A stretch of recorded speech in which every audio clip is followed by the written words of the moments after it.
मुख्यमंत्री पुष्कर सिंह धामी की अध्यक्षता में सचिवालय में उत्तराखंड कैबिनेट की बैठक हुई। इस बैठक में 16 प्रस्ताव पर कैबिनेट ने अपनी संस्तुति दी है। नीतिगत फैसलों के लिए समय समय पर कैबिनेट की बैठक आयोजित की जाती है।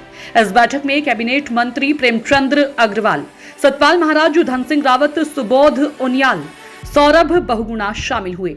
कैबिनेट बैठक में लिए गए फैसलों की जानकारी मुख्य सचिव एस संधू ने दी। उत्तराखंड में अब कक्षा 6 से 12वीं तक के छात्रों को छात्रवृत्ति का लाभ मिलेगा। इसके साथ ही साथ बोर्ड परीक्षा में 2 विषय में फेल होने वाले छात्रों को बैक पेपर की सुविधा भी दी जाएगी।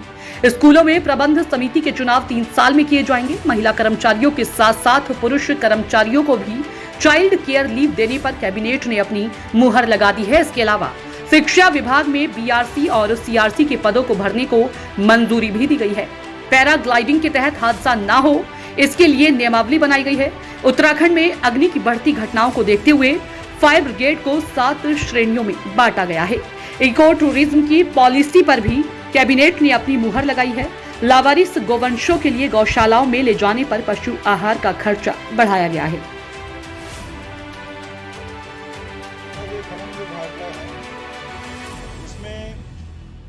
ये जो स्टोन क्रशर वगैरह, जो mobile screening plant, hot mix plant वगैरह जो इस्टेब्लिश करने के लिए एक साइट सिलेक्शन कमेटी जाती थी, तो उसमें पोल्यूशन कंट्रोल बोर्ड के मेंबर नहीं थे।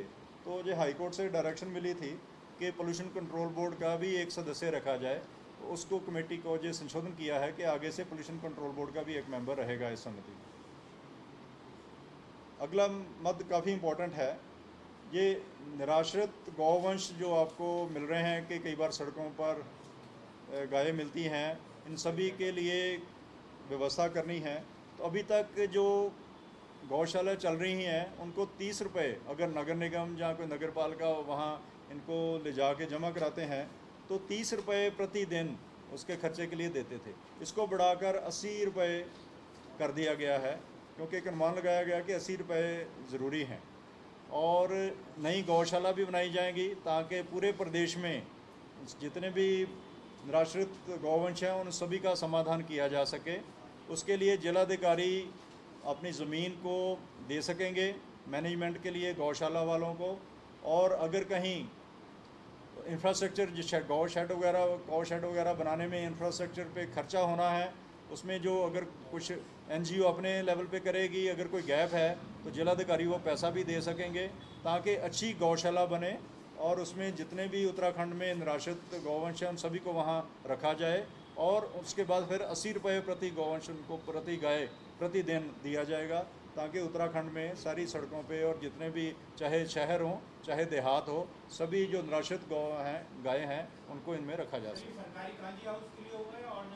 सभी एनजीओ के भी लिए, सभी के लिए।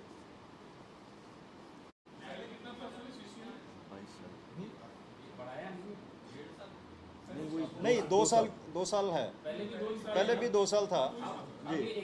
अब क्या कि पुरुष को भी कर दिया सिंह, हाँ भी लागू। पहले माता को मिलता था, अब पिता भी ले सकता। बच्चे की उम्र 18 साल तक, लेकिन अगर हैंडीकैप है 40% से ज़्यादा तो फिर वो समय उम्र वाली सीमा नहीं लगेगी उसमें। और बड़ा बच्चा भी हो 18 साल से उसको एकल पेरेंट नहीं, जिसके सिंगल पेरेंट जहाँ है, जिसकी माता नहीं है तो पिता को मिलेगा, अगर पिता नहीं है तो माता को मिलेगा। 2 साल